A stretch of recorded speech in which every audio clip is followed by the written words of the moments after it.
A lot of people don't know what narcissism is. Now, does it have different ways of appearing, different ways of looking? Absolutely. Are there tons of narcissists that are cheaters? Absolutely. Are there tons of narcissists that are liars? Absolutely. But just because someone's a cheater and a liar doesn't mean that they're a narcissist. Okay, so there's a piece that people need to understand about narcissistic personality disorder. So we're on here today just to be able to answer some questions, be able to dive in, be able to say, hey, what are your questions about narcissistic personality disorder? What does it actually look like? Pulling up my link so I can actually see some of the comments because they're already starting to come in. Did I show up narcissistically as a teen? For me, a big piece of that was showing up more manipulative and how I was communicating and how I was lying to other people so that I would feel better or look better to other people. My ex keeps posting his new girlfriend on social media. So weird. Why? Might be to trigger you. Might be to actually get you to reach out. I would block you to go completely no contact so you can actually work on your healing. What is it with the narcissistic mothers trying to make their sons their husbands? A lot of times there's this enmeshment piece.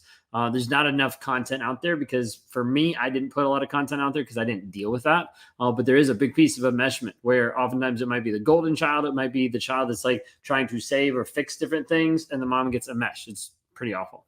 Is there any reason to forgive my cheating husband? If he's not actually changing, growing, and developing, then no, you need to move forward. Now, forgiveness is a tricky word because forgiveness means for you actually letting go of the emotional hold that he has on you. So there's that aspect. But as far as like accepting him back and taking him back in the relationship, if he's not showing honesty, vulnerability, and consistent change, then no, you shouldn't.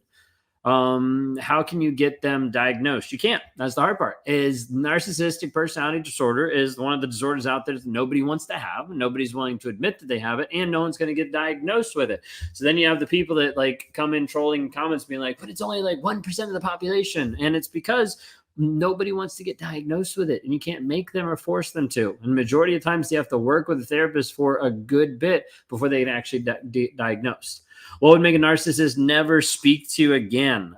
There could be in the relationship this piece of like you betraying them. Typically it'd be like, hey, if you cheated on them, that might be a piece. It's not consistent. A lot of times they will still do things and still come back into your life over and over and over.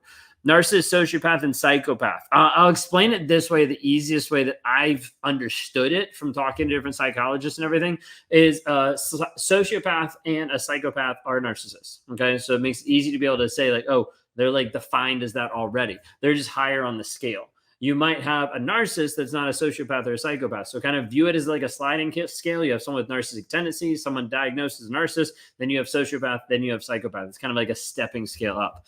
I'm divorcing my narcissistic husband and he's actively trying to destroy me. Is there anything I can do to eventually collaborate or at least have him be civil? The two things that you can leverage when you're dealing with a divorce with a narcissist is going to be image and money.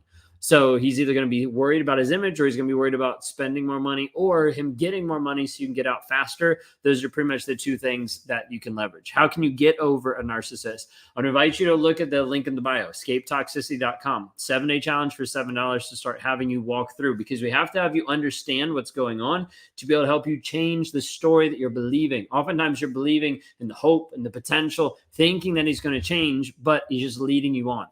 How long normally does it take to get detached from the narcissist after they ghosted me? It really depends on how committed you are in putting in the work. I know people that have been out of a narcissistic relationship for 5 years and they're still trauma bonded. They're still stuck because they don't have the tools and they haven't done the work required to actually change the mindset, the thought process. I just signed a lease and I'm ready to leave in the next few weeks. What do I need prepared for and to plan on? I would try to keep it as quiet as possible so that he doesn't know anything about it. And then when you leave, try to have it best where you like ghost. I would be very careful when you go through the leaving process. If he's ever been remotely close to violent before, to just be very, very careful. Like you might need to have other people with you. You might need to make sure you're safe moving out. You might need to make sure he doesn't know where you are. It's a lot of things that come about when you trigger a narcissist like that. How does a narcissist stop loving you so quickly? Easy answer. He actually never loved you to start off with. He loved the image of you. He loved the infatuation with you, but he didn't actually love you, because love isn't this like high that you get just by watching a movie or seeing love portrayed on the internet. Love is something that is far deeper, but for a narcissist, love is typically this aspect of control, manipulation, getting what they want, image. That's all they're looking for. Okay. How do you leverage image and money? No, that's a good question. So it could be like if he doesn't want the public exposure of like the divorce, or he's telling other people a different story than what's actually the truth. Sometimes that'll help. Like it almost sounds like blackmail, but it's like, hey, you're not helping, you're not moving this process along. If you're not willing to do this, then I'm willing to make this as public as possible so we can actually get this done, because you're destroying everything. And then the money piece, sometimes we've seen it where people have actually, the best way to say it is like bought their kids. It sounds awful, but that's the best way to say it, is like they've like given up taking any type of alimony or child support for the narcissist to actually leave them alone. And that's worked before. Because sometimes the narcissist is fighting you for the kids because he doesn't want to pay that much money. He doesn't care about the kids, just doesn't want to pay that much money. Okay. I'm sick of him love bombing and leading me with no change. I feel like I'm stuck in a cycle, planning to leave secretly. He has explosive anger. Yeah, so please be careful just about the explosive anger piece. I think my ex is a covert narcissist. We've been separated 7 months now. He's showing effort. It's not necessarily that he's showing effort. You're just actually seeing a new facade, a new manipulation, a new Hoover. Like that's typically all it is trying to figure out, like, let me change something to be able to get her back, to be able to keep her, whatever it might be. I was discarded via text message. I was told how much I did for her, but then she deserved a better man. We didn't really go anywhere with that. What if you need to leave but have kids with him, can't leave quietly? Yeah, so you're going to have to find maybe a safe place to go, someone to be able to move in with, maybe friends, family, like anyone like that, to be able to start trying to get that separation, and then you can start moving forward with divorce or things like that. I'm learning to stay very short when talking to a narcissist, 100%. A lot of times people do gray rocking. Hard time is gray walking. Typically only works about 50% of the time. You have to understand, when you're dealing with a narcissist, sometimes gray rocking will piss them off even more. So you have to be really careful about the person you're interacting with. You could trigger them to be even more reactive. So be careful. Narcissists are always eager to please a total stranger rather than love their spouse and family. Yeah, because it's about the image. You've already seen underneath the mask. You've already seen the shit that's inside. He doesn't want the world to see that. So he's like, let me do service. Let me look wonderful. Let me look great, but not actually expose the things that are going inside. My husband was a narcissist, but God restored my marriage through Jesus Christ. God is so good. Okay, good to hear. My narcissist wants us to be friends, but why? It's still manipulation and control. It's still trying to get back into your life. There's not a friendship with a narcissist after a romantic relationship. There's just not. I've never seen it. Never seen it work, because what typically happens is the things that they initially got you with, they'll still suck you back in. They'll still pull you back into the relationship. My cheating husband is playing the victim. Yeah, no, 100%. This whole aspect of like, let me play the victim so that I don't have to be accountable for my own actions. Like narcissists are very good at playing the victim, because if I'm the victim, then I don't have to take the accountability. I don't have to take the responsibility for the things that are actually going on. So love ever real if they can turn it on and off so quickly. Again, it goes back to they're not turning it on and off. Like love is something that actually stays. Love is something that transcends a lot of things versus like, oh, you caught me cheating, now I don't love you. Like, no, there's a lot of other things that are going on there. Okay. What tends to happen if a covert narcissist dates another narcissist person? It's really toxic and it's not very good. Okay.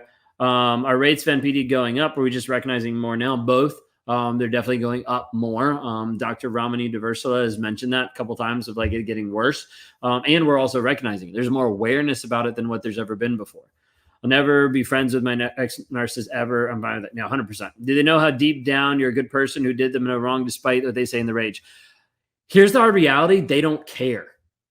Okay? Like a narcissist doesn't care that you're a good person. There's not a narcissist looking at you being like, oh, you're a good person. Shucks, I hurt you. No, like that's like the most blunt way I can put it. And I don't say that just to like hurt you. I say that to try to wake you up and understand you're thinking about narcissism in the realms of your own morality. Narcissism don't live on that plane. Like they live in a completely different aspect of like, hey, I don't actually care about your good. I don't care about your worth. This is how they can treat you so awful. Like this is how I could have relationships with people and treat them like shit because I didn't care. You see the difference? Like they're not actually looking at you being like, you have intrinsic good. There's people out there that think, oh, the narcissist got with me because I was so amazing, because I was good, because how I love people, how I connect, like all this stuff. And it's a bunch of shit.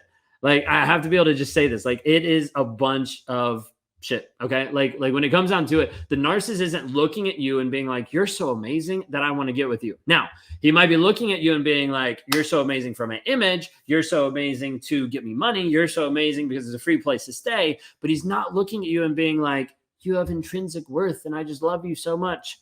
It's not what's happening. Okay. Hopefully that makes sense, because I need you to be able to understand narcissists don't look at you like that. They look at you as an appliance. They look at you as a toaster. They look at you as a means to an end. Okay.